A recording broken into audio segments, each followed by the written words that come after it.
Buenos días, hermanos. Vamos a comenzar nuestra clase de escuela dominical de hoy. Bien, vamos ahora a empezar el estudio del capítulo 3 del libro de la carta de San Pablo a los Efesios. Pero vamos a ligar con nuestro capítulo anterior, en donde Pablo había estado haciendo notar a los lectores de su carta la condición en la que estaban antes para que apreciaran lo que Dios estaba haciendo en ellos. Primero, el cambio operado con la salvación, ¿verdad? Con la justificación, con la redención hecha por Cristo y cómo Dios había transformado su interior, ¿verdad? Y luego en la segunda parte del capítulo les habla, aquí podemos hablar de las riquezas de la gloria de Dios en ellos. Y en la segunda parte habla de todos los beneficios, todo lo que como pueblo recibieron. Y hablo como pueblo de Dios, como cristianos, ¿verdad? Porque ahora eran igual con los mismos privilegios que el pueblo judío había tenido siempre por su relación con Dios, ¿verdad?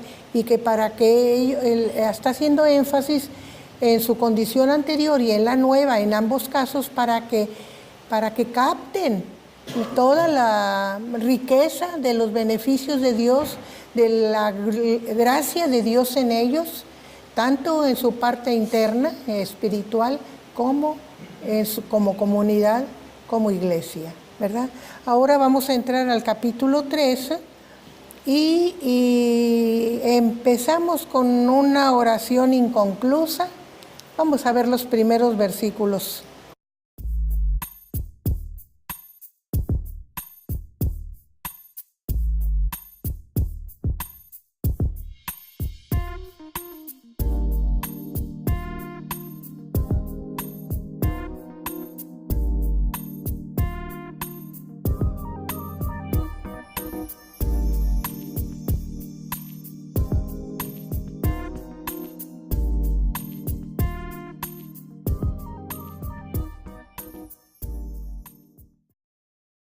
Empieza diciendo el primer versículo del capítulo 3, por esta causa yo, Pablo, prisionero de Cristo Jesús por vosotros los gentiles, y ahí se interrumpe la idea, y luego toma otra idea y dice, si es que habéis oído, y Pablo iba a empezar una oración, por eso dice, por esta causa yo, Pablo, prisionero de Cristo Jesús, por vosotros los gentiles, y va a seguir, pero si se fijan, la interrumpe,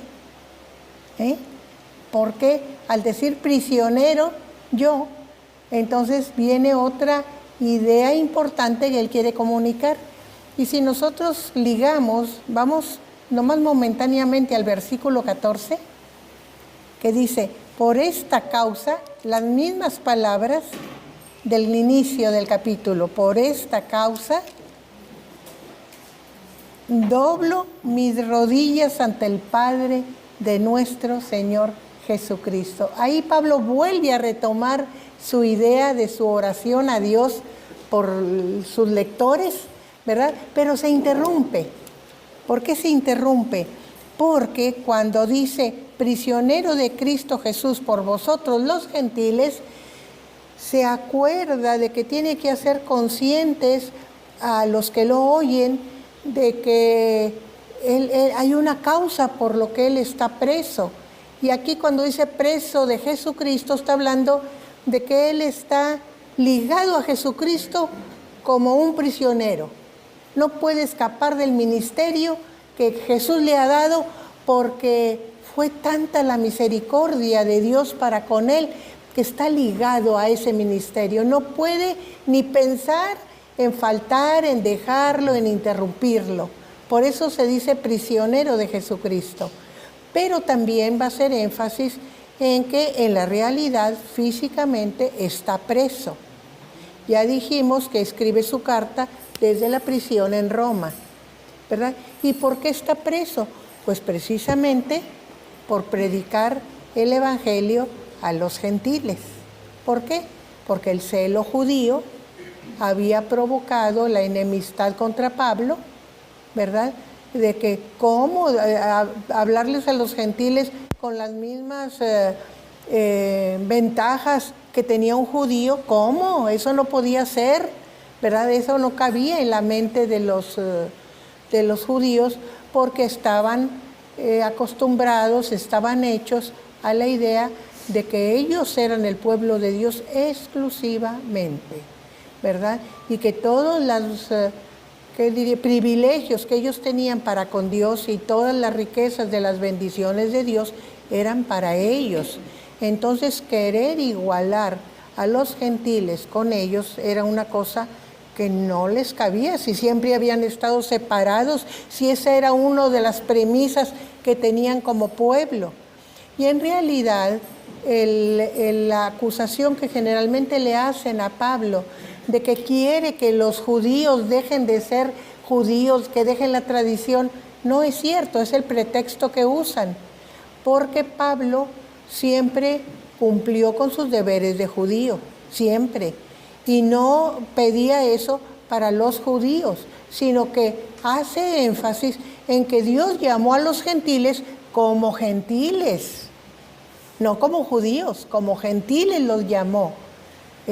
Y eso es lo que para el judío no le cabe en la cabeza. ¿Por qué? Porque ellos cuando convertían, cuando hacían prosélitos, los hacían al judaísmo, a seguir las reglas de los judíos. Y ya les digo que tenían todas las obligaciones, pero no tenían los privilegios, los prosélitos, ¿verdad? O sea que eran judíos de segunda, ¿verdad? De hecho, en el templo no tenían derecho a pasar del atrio de los gentiles. Pena de muerte si querían pasar al atrio de los judíos, ¿verdad? Entonces tenían las obligaciones, pero no los privilegios. Y que Pablo les ofreciera todos los privilegios que da Dios a su pueblo, pues era aberrante, ¿verdad? Era un celo religioso. Podríamos decir un fanatismo, ahora lo manejamos como fanatismo, cuando creo que las ideas que yo tengo con mi religión son las verdaderas y que el que no es como yo, entonces no vale, ¿verdad? Y hay que destruirlo, hay que alejarlo, hay que dañarlo, hay que combatirlo. Sí, Nelly. Tengo una duda, hermana. Entonces, por ejemplo, en estos episodios que estamos tratando, las personas cuando aceptaban a Jesucristo, ¿era obligación ir a las sinagogas de los judíos? De hecho, Pablo habla en las sinagogas, convierte en las sinagogas, porque recuerden que primero al pueblo de Dios, primero a los judíos. Y muchos gentiles iban porque amaban lo que los judíos predicaban y iban. Había muchos gentiles que iban como simpatizantes o aún algunos como prosélitos. Y ahí les predicaba a todos Pablo. Pero cuando empezó el problema, que les parecía mal que Pablo les predicara también a los gentiles, en los mismos términos, entonces corrían a Pablo de la sinagoga. ¿Y qué hacía Pablo? Juntaba a los suyos y los llevaba a otra parte y les predicaba en otra parte. Ahí vemos, por ejemplo, un caso en que está en la sinagoga y dice, y los lleva a la casa de Tirano, que era el principal de la sinagoga. Curioso y casi incomprensible, ¿verdad? Pero así era, ¿verdad? Los que no querían aceptar nada de lo que Pablo predicaba, está bien, yo ya les hablé, como es mi obligación, primero a ustedes. ¿No quieren? Nos vamos. Y esa fue la razón de que en muchos casos salieran de las sinagogas, pero el lugar de predicación de Pablo era la sinagoga primero. A menos donde no había sinagoga, como en el caso de Lidia junto al río, que se reunían todos junto al río, sobre todo las mujeres, ahí iba y les predicaba, ¿verdad? O sea que él no tenía, sí. Todavía prevalece eso hasta nuestros tiempos, porque hay todavía muchas personas que quieren celebrar las tradiciones judías, sí, por ejemplo, como el Sabbat, que dicen que el sábado es el día que se debe glorificar a Dios. Sí. Pero eso era para los judíos, que ese era el séptimo día para ellos. Sí. Pero para nosotros los cristianos es el domingo, porque el domingo fue cuando Cristo resucitó. Sí. Y es el día que nosotros dedicamos para celebrar al Señor. Sí. ¿Qué comentarios puedes hacer sobre eso? Bueno, muchas veces nosotros cometemos el mismo error que Pablo quiso evitar en las iglesias nacientes. Cuando aquellos ebionitas, ¿qué quiere decir ebionitas? Los pobrecitos. Ebionitas, los pobrecitos, iban y predicaban haciéndose muy humildes, muy piadosos, pero lo que querían era que todos los congregantes llevaran la ley judía, ¿verdad? Y entonces Pablo habla precisamente sobre los judaizantes. Esos son, ¿verdad?, los que querían meter todo el ritual judío dentro de la iglesia. Y Pablo combate eso. ¿Por qué? Porque dice, entonces en vano murió Cristo, ¿verdad? Si nos vamos a volver a regir por la ley de la obediencia a los ritos y ordenanzas, pues entonces en vano murió Cristo, ¿verdad? Y es la lucha que Pablo tiene muy fuerte, ¿verdad? Pero nosotros vemos que acabó por filtrarse en la iglesia todas las ideas judías. Y si nosotros observamos detenidamente, nos damos cuenta que desde la entrada, ¿qué tenemos en la entrada en una iglesia mayoritaria? La agüita, como tenían la pila de lavamiento, ¿verdad? La agüita, luego ahí para que te purifiques, que metas tus manitas y que, ¿verdad? Y luego entramos y tenemos las campanillas y el incienso, ¿verdad? ¿Y qué más tenemos? Al sacerdote vestido con las vestiduras talares sacerdotales, ¿verdad? Con un montón de cosas con significado simbólico. Eso también es del templo, ¿verdad? Ahora tenemos los sacrificios, los predicadores,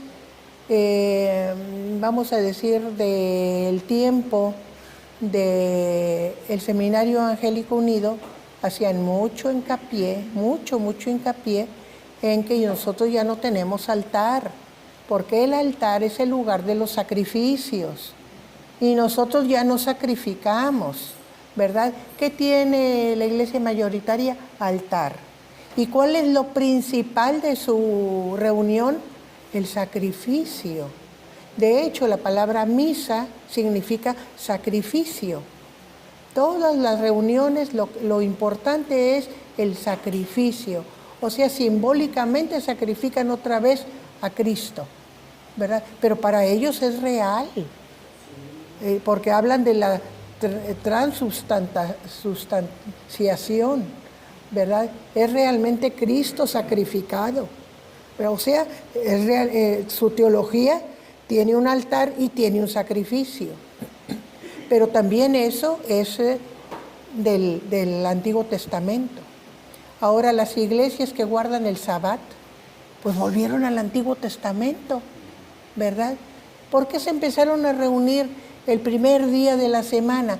Porque el día que había resucitado, ellos como judíos dejaban de ir el sábado y cumplir con todas las horas de oración y del Sabbat. No, ellos las cumplían, pero se reunían como cristianos el primer día de la semana y celebraban la Eucaristía, ¿verdad? ¿Por qué? Porque era una ordenanza de Jesús y lo hacían con mucho gusto, ¿verdad? El primer día de la semana, así como el Señor se los había instituido, lo hacían. De tal manera que al seguir creciendo la iglesia, va predominando la celebración de la nueva dispensación, como le llaman los eruditos, ¿verdad?, que es el nuevo pacto, porque ¿qué dice Jesús en la Eucaristía? Esta es la sangre del nuevo pacto, o del nuevo pacto en mi sangre, ¿verdad? Entonces tenemos un nuevo pacto, ¿verdad? Y entonces, siguiendo ese nuevo pacto, la celebración es, o el día de reunión, el domingo, porque se reunían el domingo celebrando la muerte de Jesús, ¿verdad? O sea, el primer día de la semana, hasta que se llega a hacer una cosa tradicional, sobre todo cuando vienen más las discusiones con los judíos, entonces van dejando la práctica judía. El judío seguía su práctica, pero no para el gentil, y eso es lo que no podían entender, y es lo que mucha gente actual no entiende, que no, Jesús nos quitó la obligación de las prácticas judías, sobre todo cuando somos gentiles. El gentil se convirtió como gentil. El judío que se convierte sigue cumpliendo lo que Dios le ordenó como judío, pero con las prácticas cristianas, ¿verdad? Tiene una mentalidad diferente, pero las ordenanzas como judío las sigue cumpliendo, como las cumplían todos los apóstoles, ¿verdad? Y otra cosa que se nos olvida, el dicho de Jesús: el Hijo del Hombre es también Señor del sábado. Eso se nos olvida como cristianos, que Él lo dijo, Él es Señor del sábado. Por eso se tomaba la libertad de hacer el bien en sábado, porque Él es Señor del sábado, ¿verdad? Y entonces también dice que el sábado se instituyó por causa del hombre, para que el hombre descanse, porque si no seríamos tan tontos que le seguiríamos parejos y no descansaríamos. Entonces, como una obligación, y para hacerlo más, que lo hicieran con más obediencia, porque es el día dedicado al Dios. Así que no tienen pretexto para no cumplirlo, ¿verdad? Y al pueblo judío, cuidadito con no cumplir el día del Señor, ¿verdad? Entonces, pero le tienen que dar un carácter a la obligación más allá de lo humano, para que se pueda cumplir, porque ¿qué les decía yo? Si es nada más una orden de un otro ser humano a los demás, no lo obedecemos. ¿Para qué? ¿Verdad? Hago lo que quiero. Pero de esa manera, si es un ser superior el que te lo ordena, pues te sientes constreñido a obedecerla, ¿verdad? Porque viene de una autoridad mucho, muy superior. Muy bien. Entonces vemos eso, ¿verdad? Que la idea de la razón por la que está preso es este paréntesis de versículos desde el 2 al 13, en donde Pablo va a hablar acerca de su ministerio, ¿verdad? ¿Por qué? Porque el hecho el trabajo que él ha hecho por los gentiles debe de ser comprendido para que ellos tomen en cuenta de una manera mejor lo que les escribe. No es igual que una persona, de un hombre que no conocen y cuya obra no conocen, venga y nos hable, a que nos hable una persona de la que conocemos su trascendencia y que sabemos las cosas importantes que ha enseñado. Entonces le ponemos más atención, ¿verdad? ¿Por qué? Porque sabemos quién nos está hablando. Ese es el propósito que tiene Pablo aquí, y también un propósito último que lo dejamos guardadito hasta que no lleguemos ahí, ¿verdad? Pero entonces les empieza a decir: si es que habéis oído de la administración de la gracia de Dios que me fue dada para con vosotros. Y aquí hay algo muy importante: la gracia de Dios que me fue dada. La administración, ¿verdad? De la gracia de Dios. ¿Qué quiere decir Pablo? Yo no me nombré a mí mismo. Yo no me dije, oye, Pablo, ve a predicar. Y en otras partes, algunos comentaristas diría Pablo, pobre de mí si yo me hubiera lanzado solo, ¿verdad? No, me hubiera ido como en feria. Pero este trabajo que yo hago, este cuidado, administración, ahí la palabra en griego es economos, o sea, economía. O sea, ¿qué significaba eso en aquel tiempo? El manejo de la casa. Por eso lo manejan aquí la traducción como administración.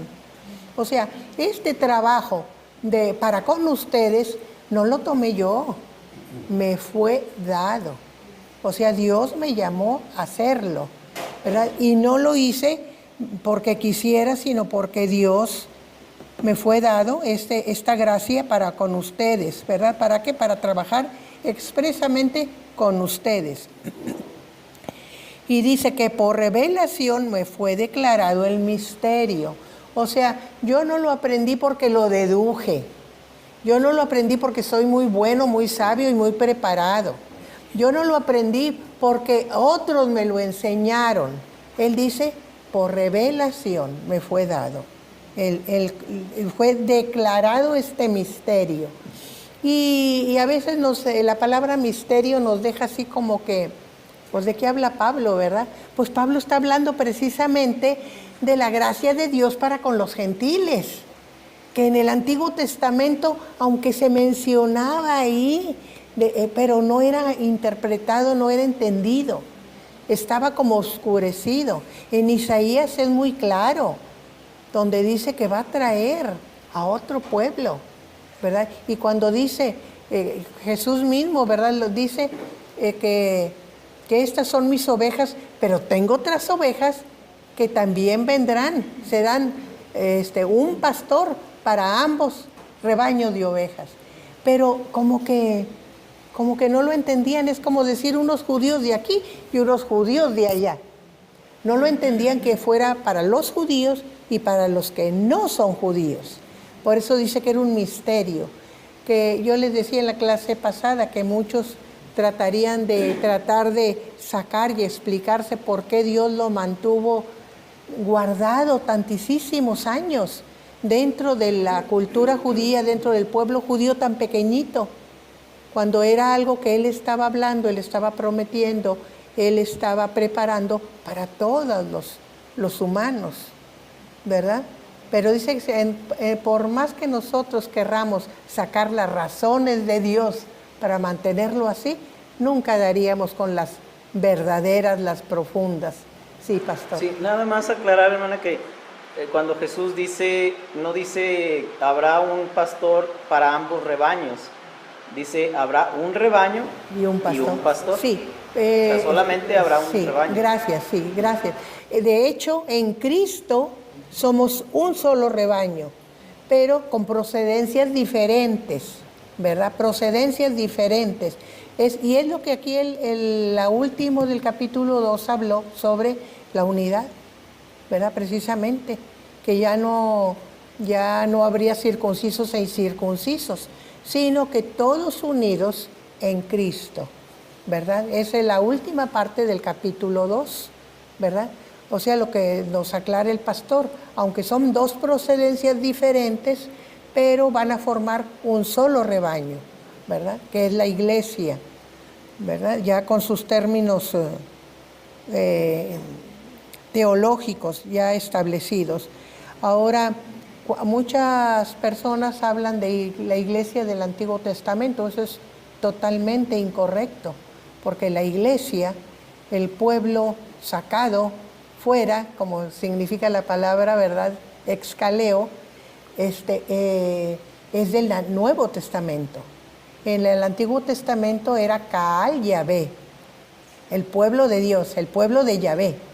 Ese era el término para la congregación de Dios, Kaal Yahvé. Pero el término para el pueblo de Dios en Cristo es eclesia, ¿verdad? El término que usamos en español, iglesia, ¿verdad? Entonces, sigue diciendo, ¿verdad?, que por la administración de la gracia de Dios que me fue dada para con vosotros. O sea, a mí no me llamó para irle a predicar a mi pueblo, al judío, sino ir a predicarle al pueblo gentil. ¿Cómo sabemos esto así de una manera bien categórica? Pues porque si acuerdan ustedes que cuando estaba en Antioquía de Siria, predicando con Bernabé y con los otros ministros, entre ellos Silas, el Espíritu Santo los separó y dijo: separadme a Bernabé y a Saulo para el ministerio para el que yo los tengo destinados. ¿Y qué era ese ministerio? Salir de ahí y ir a predicar afuera. ¿Por qué? Porque muchos gentiles se estaban convirtiendo con la predicación de ellos, muchos griegos. Entonces, en ese momento es preciso de que ellos salgan. Ya tuvieron la experiencia de conversión de los gentiles allí, donde ellos estaban predicando a judíos. Entonces dice, vayan a hacer el trabajo, el ministerio para el que Dios los ha llamado. O sea, no fueron porque sí, fueron porque fueron llamados por el Espíritu Santo, ¿verdad? Y entonces luego Pablo, recuerden que tiene un periodo de preparación, eso es anterior, en Arabia, dice que pasó 3 años, y cuando Pablo platica su vida, dice que en esos 3 años Dios le reveló todas las verdades que él necesitaba saber, ¿verdad? Por eso dice, yo no lo aprendí de la carne, de hombre alguno, no lo aprendí de los de Jerusalén, sino de Dios mismo. El Señor Jesús se lo reveló precisamente, y Él está diciendo aquí, ¿verdad?, que por revelación me fue declarado el misterio, como antes lo he escrito brevemente. O sea, al principio, cuando empezó la carta, les dijo, ¿verdad?, que fui llamado para la evangelización de los gentiles. ¿Verdad? Sí, la semana pasada yo quería comentar precisamente eso de lo que está mencionando ahorita, y ahorita recuerdo en Hechos capítulo 9 la conversión de Saulo. Y si me puedo leer unos versículos, dice, cuando le dice a Ananías, ¿verdad? El Señor dice, ve a la calle llamada derecha, a la casa de Judas, cuando llegues pregunta por un hombre de Tarso que se llama Saulo.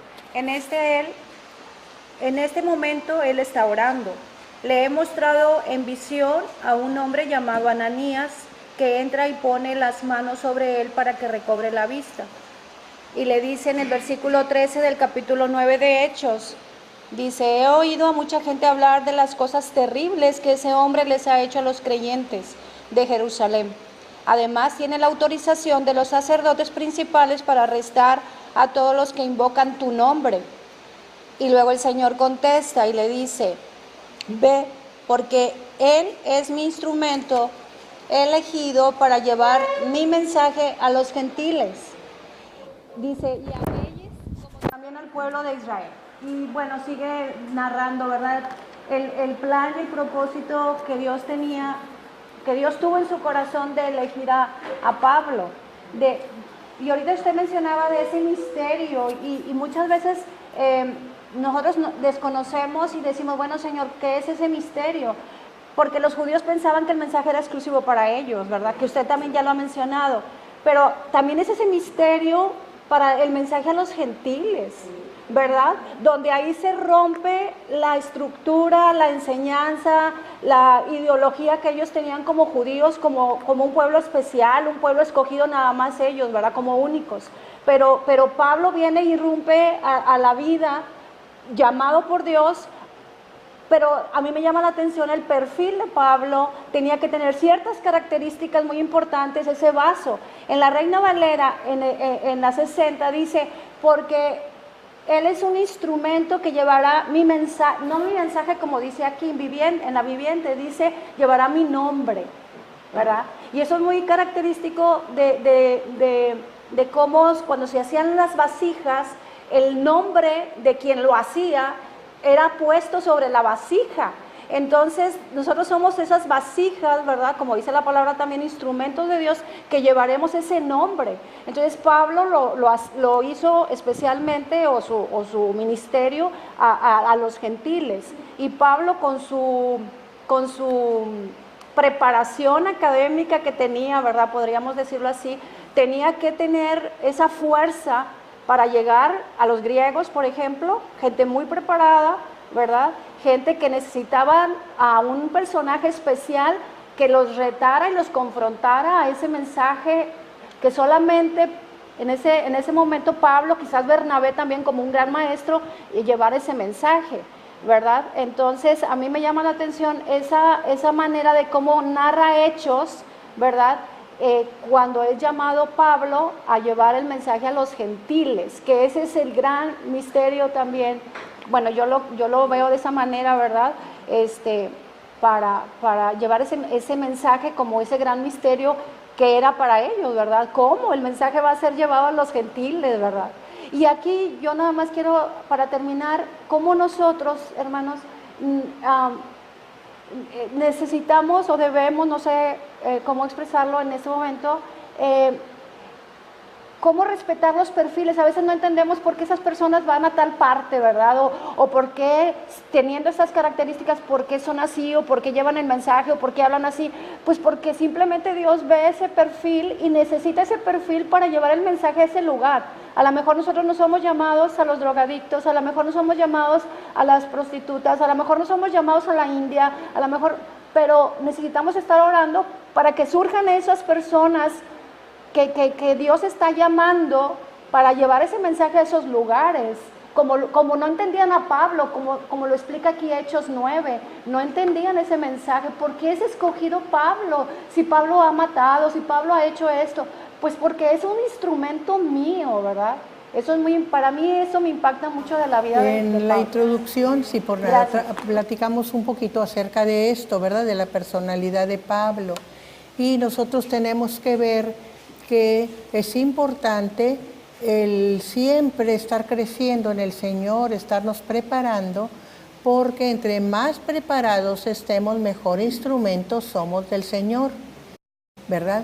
Si nosotros vemos a través de la historia, nos damos cuenta que todos aquellos personajes importantes fueron gente, como nos dijo la hermana Patricia, especiales. Si pensamos en Abraham no era uno de tantos, ¿verdad? Tenía características especiales, de carácter decidido, no estaba amarrado a los bienes, era capaz de sentir la presencia de Dios y obedecer. La obediencia en Abraham fue muy importante. Ahora tomemos otro personaje, Moisés. Moisés había matado a alguien por su pueblo.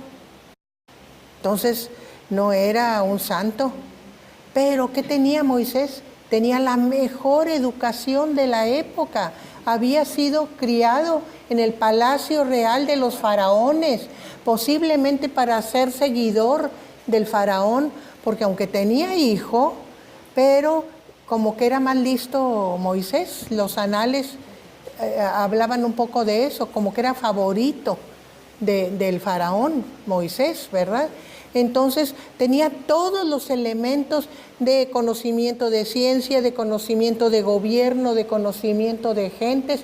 Lo que no tenía era el saber que Dios era más fuerte que él y que podía hacer las cosas mejor que él. Se manejaba como un gobernante. Entonces por eso quiere él solucionar las disputas entre su pueblo matando al egipcio que maltrataba al hebreo. Y Dios le tiene que enseñar que no es así, ¿verdad? Por eso todos esos años 40 de aprendizaje en el desierto, para que la soberbia se bajara, la soberbia de ser príncipe, y que aprendiera la humildad y la dependencia de Dios. Pero era un personaje especial. En el caso de Pablo es lo mismo, como nos dice la hermana Patricia. Pablo era de Tarso, y en esa época había declinado ya la cultura helénica en Grecia. Atenas había dejado de ser el centro principal, se había levantado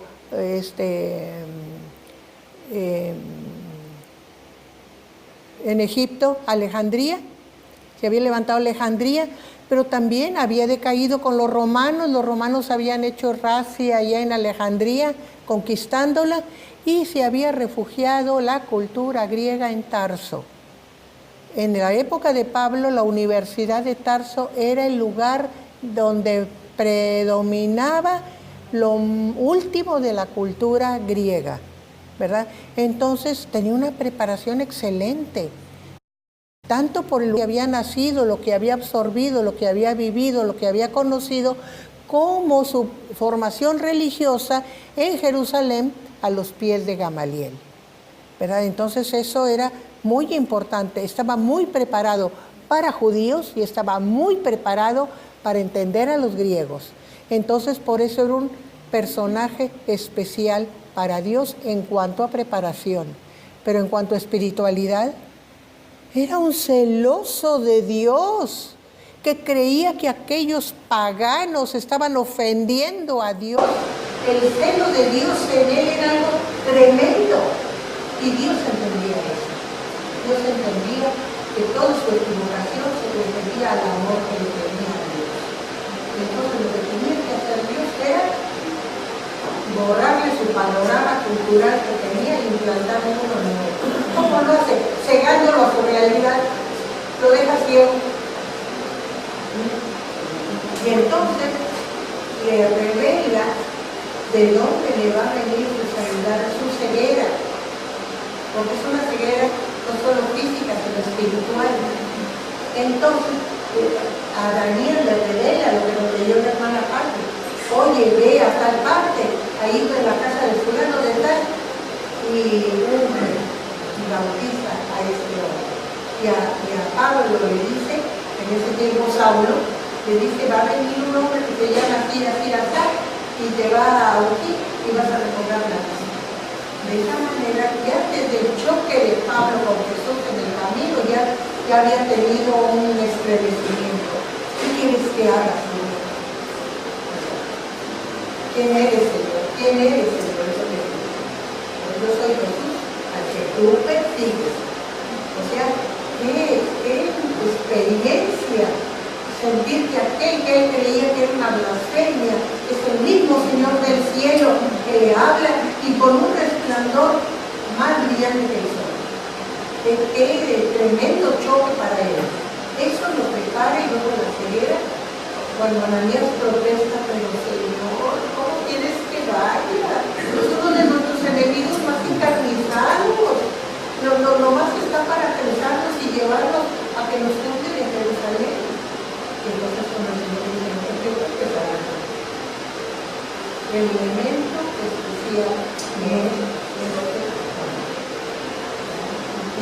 qué hermoso que Ananías no pone más fe, ¿verdad? Con la confianza en que el Señor lo mata, ¿verdad? Pero aquí vemos cómo el Señor escoge no solamente por el exterior nuestro, sino también por el interior. Las dos cosas tienen que ir juntas, ¿verdad? Porque si somos muy instruidos y con una piedad que, bueno, hasta escurre, pero es nomás por fuera. El Señor dice, este no es igual alguien que es así tan piadoso y todo, pero que no le gusta trabajar para el Señor tampoco. ¿Por qué? Porque el Señor no escoge a gente que tenga tiempo. No escoge a gente desocupada, escoge a gente ocupada, porque la gente ocupada va a gustarle trabajar, y esos son los que el Señor quiere. Por eso, el no tengo tiempo no es disculpa ni es pretexto válido de la religión. Y así vemos a Pablo. Pablo era una persona muy ocupada, muy dedicada, muy activa, y así lo somos. Así que todas esas características tomémoslas en cuenta para caracterizarnos a nosotros mismos. Bueno, ¿cómo soy yo? ¿Cómo estoy hablando?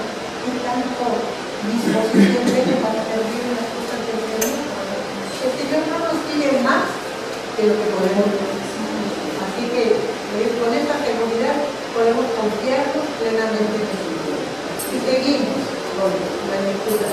Ya vimos cómo Pablo está usando la palabra misterio para significar el misterio que él tiene para con los gentiles. Este misterio que está escondido, que también a los gentiles se les predicara las riquezas de la gracia de Dios. Esto es lo que significa. Y dice, leyendo lo cual, o sea, si ustedes repasan mi cartita más despacio, leyendo lo cual podéis entender cuál sea mi conocimiento en este misterio, en el misterio de Cristo. O sea, en este ministerio que Dios me ha dado de predicar y de prosperar. Entonces, cuál sea mi conocimiento. como lo dice Pablo antes, ese conocimiento no es un conocimiento humano, ni de él como persona adulta, ni aprendida de otros, sino revelada del Señor. Y ustedes van a darse cuenta. ¿Qué les dice Pablo? Lo que yo les estoy escribiendo, tómenlo como lo que es, no palabras mías, sino el conocimiento que Dios me ha dado. Eso es lo que les está diciendo Pablo, ¿verdad? Dice, ¿cuál sea mi conocimiento en el ministerio de Cristo? Y vamos a seguir con la lectura ahí en el versículo 5.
desde el punto de vista religioso, tiene un pueblo unido y fiel.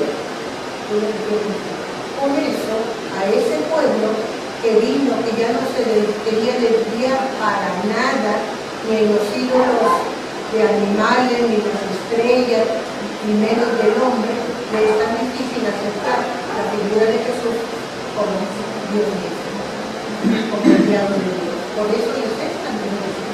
Y a nosotros que ya tenemos la revelación completa, pues nos hace una relación. ¿Cómo no lo pudieron entender? Pues es que habían sufrido mucho para entender que no fueran idólatras. Entonces tenían miedo. Ahora también la conveniencia de los religiosos jefes, ¿verdad? Que no, nos va a poner en mal, aunque sea porque entendía de Dios, por todas las cosas. Nadie, como dice Nicodemo, puede hacer las cosas que tú haces si no viniera con Dios, ¿verdad? Entonces, sabían, pero por culpa de van a venir los romanos y nos abrazan y nos destruyen como ocurrió. No. Mejor que muera uno y no que muramos todos. O sea, ahí ya se mete la conveniencia, ¿verdad? Siempre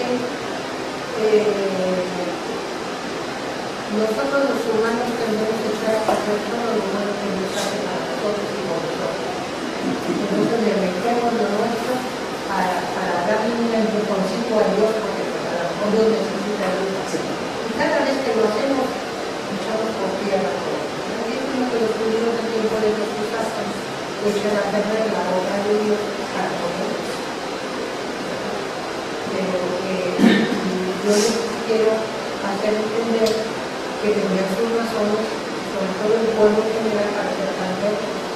Los que tenían una sensibilidad espiritual entendieron en Jesús que venía de Dios. Pero el que no tenía, que simplemente seguía el rito por la obediencia, nada más por la obediencia, pues era cerrado. Como entre nosotros también puede haber gente cerrada. Sí.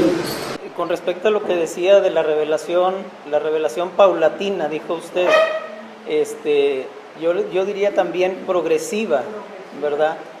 A través de las páginas de la Biblia y a través de la historia de la humanidad vemos a Dios progresivamente revelándose al hombre, ¿verdad? Poco a poco, para que el hombre vaya entendiendo su plan.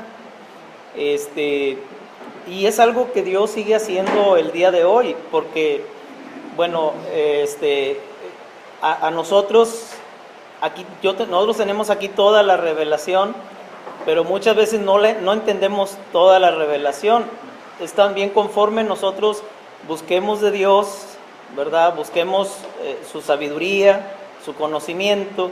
Es también como Dios nos va dando revelación. Si no le buscamos, pues aquí puede estar toda, pero no entendemos nada, ¿verdad? Sí. Así es. Además de eso, el hecho de que nosotros estemos en una situación más privilegiada el día de hoy que los judíos del tiempo de Cristo, del Antiguo Testamento, porque nosotros tenemos, aún en tiempo de Cristo, pues ellos tenían a Cristo con ellos, pero no tenían la revelación del Nuevo Testamento, por ejemplo. Nosotros sí lo tenemos. El misterio que dice Pablo aquí, develado ya el día de hoy, lo tenemos, y eso es un privilegio, pero también al mismo tiempo es una responsabilidad. Nosotros tenemos más responsabilidad delante de Dios por lo que Dios nos ha dado a conocer que los mismos judíos, ¿verdad? Por eso cuando Jesús dice que habrá más tolerancia para Sodoma y Gomorra, le dice a los judíos, ¿verdad?, que para vosotros, porque obviamente la revelación del tiempo para los de Sodoma y Gomorra era mucho más precaria que la revelación que estaban recibiendo los judíos en ese entonces. Y la revelación que estaban recibiendo los judíos en ese entonces es más precaria que la que nosotros hemos recibido el día de hoy. Ahora, yo creo que la revelación, aún para nuestros tiempos, la revelación aún no es completa. Aún hay cosas que para nosotros son misterios, sobre todo la de los últimos tiempos, ¿verdad? Los tiempos finales, que es todavía, Dios sigue todavía revelando, ¿verdad? Más cosas para nuestras vidas. Cuando venga el Señor, entonces ya tendremos, como dice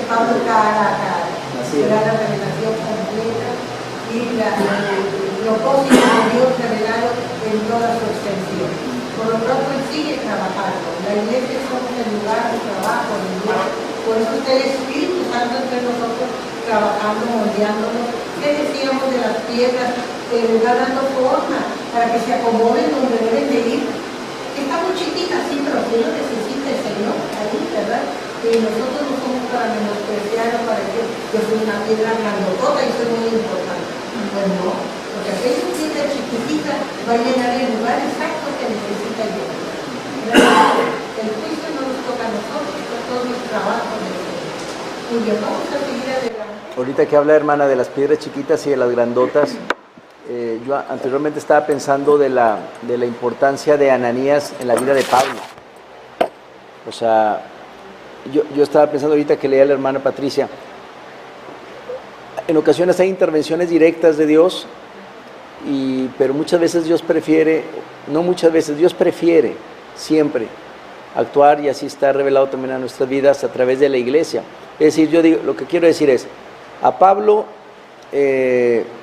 pues Dios lo tumbó en el camino de Emaús, directamente, a Damasco, directamente, pero pudo Dios haber bautizado directamente a Pablo sin Ananías, pues también, y haberle abierto los ojos, pues también. Es decir, cuando Dios, ahorita me estaba leyendo la hermana Patricia, cuando Dios decide, me llama la atención una intervención directa, y cuando, que yo creo que es su predilección y es según lo que tenemos revelado en la Biblia, así Dios actúa. Nosotros somos las manos, los pies de Dios, de Jesús. Usar a los Ananías, hablando de piedras grandotas y piedras chiquitas.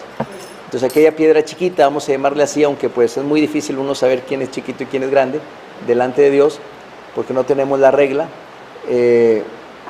Pues ese Ananías, ¿no? Fue, dijo, hermano Pablo, Dios me ha enviado para que recibas la vista y seas lleno del Espíritu Santo. Que Dios pudo haberlo bautizado con el Espíritu Santo sin Ananías, pues sí. Quizá para que entendiera Pablo la dependencia de Dios. Dependemos unos de otros, ¿verdad? Es importante. Dice que la iglesia es más que una organización, es una vivencia en común para llevar los planes de Dios a que se cumpla el propósito de Dios, propósitos para el interior de Dios. Pero es la convivencia y el hacer las obras. Eso es realmente lo importante, ¿verdad? Nosotros le damos algo más importante a la organización, pero la vivencia es muy realmente donde está la fuerza. Sigue diciendo, ¿verdad?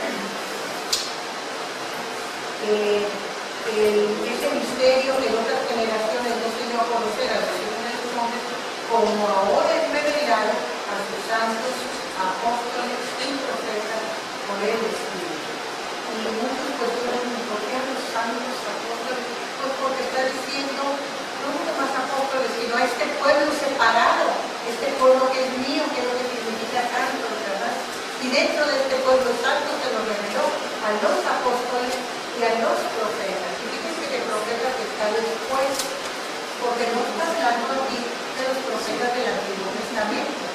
A los profetas del Antiguo Testamento ya les había dado una revelación que estaba ahí en el escrito del Antiguo Testamento. Pero está hablando de los profetas del Nuevo Testamento. Recordemos que había profetas, porque la escuela de profetas siguió en la cultura judía, ¿verdad? Y vamos a recordar uno en especial, aquel profeta que va y le pone el mismo a Pablo cuando ya viene de Éfeso, ¿verdad? Cuando ya viene para ir a Jerusalén, cuando lo apresan, y que le dice, así te van a apresar y peligras, no vayas a Jerusalén, ¿verdad? Es un profeta que anuncia los riesgos que va a pasar, pero Pablo dice que está dispuesto a pasar con el Señor todo lo que el Señor le quiera. Pero para darnos la idea de qué tipo de profetas está hablando Pablo, son profetas del Nuevo Testamento, por eso está después de los apóstoles, porque los principales personajes dentro de la religiosidad del Nuevo Testamento Testamento son los apóstoles, los que vivieron con Jesús, los que llevan en primera línea la palabra de Jesús, ¿verdad? Esa es la razón. Y de qué profetas y de qué apóstoles está hablando, ¿verdad? Y dice también que esta revelación se los dio por medio del Espíritu. Recuerden que Pablo también se considera apóstol de Jesucristo. Él no porque haya vivido con Jesús ni haber sido enseñado por Jesús en carne, sino porque fue enseñado por Jesús en el Espíritu. Por eso es apóstol también, porque directamente de Jesús recibió su enseñanza. Y sigue diciendo, ¿verdad? El misterio, ¿cuál es el misterio? Que los gentiles son coherederos y miembros del mismo cuerpo y copartícipes de la promesa en Cristo Jesús por medio del Evangelio. O sea, que el Evangelio es el vehículo, ¿verdad?, que está usando Dios para revelar este misterio. Y el misterio es precisamente la nueva condición de los gentiles, coherederos y miembros del mismo cuerpo. O sea, de aquel cuerpo que era el pueblo de Dios, ahora los gentiles están siendo unidos para formar un mismo pueblo. Como decía el pastor, ¿verdad? Aunque vienen gentiles y vienen judíos, pero forman un solo rebaño con un solo pastor.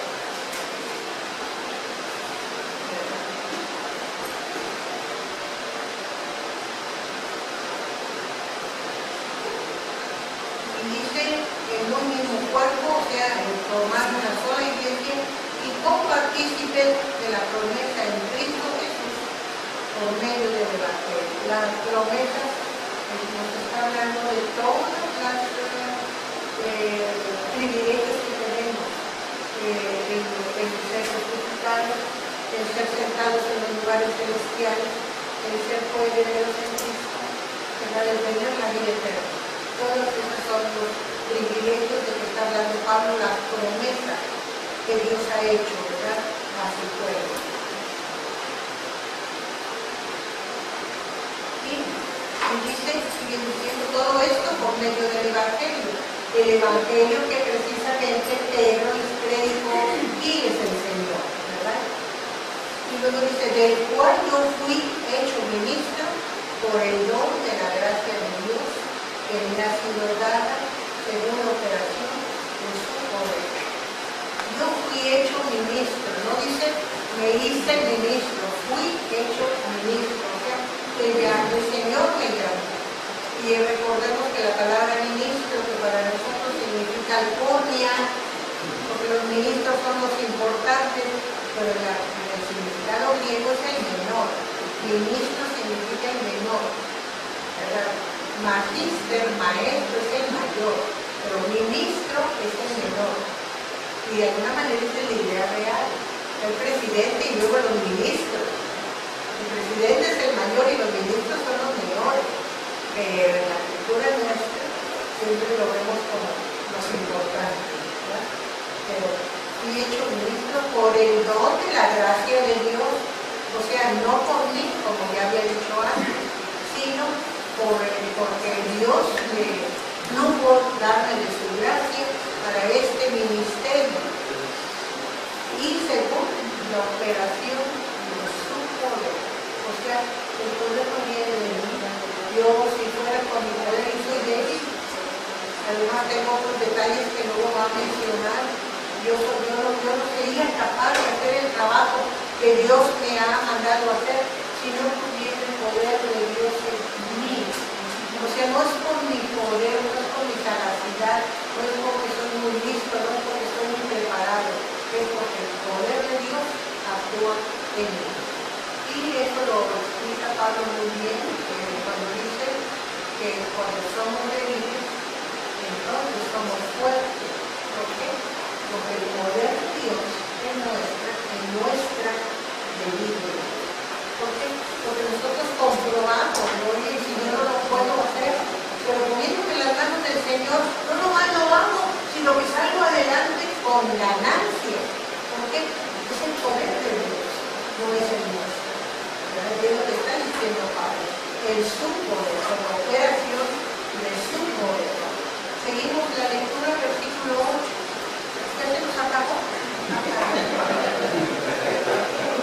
Este capítulo me va a pasar tiempo. Me voy a quedar por esta bien. Hay tiempo. Bueno, pues vamos a darle gracias a Dios. Vamos a seguir en nuestra próxima clase con el versículo 8. Vamos a terminar este paréntesis que Pablo abrió en su oración. Vamos a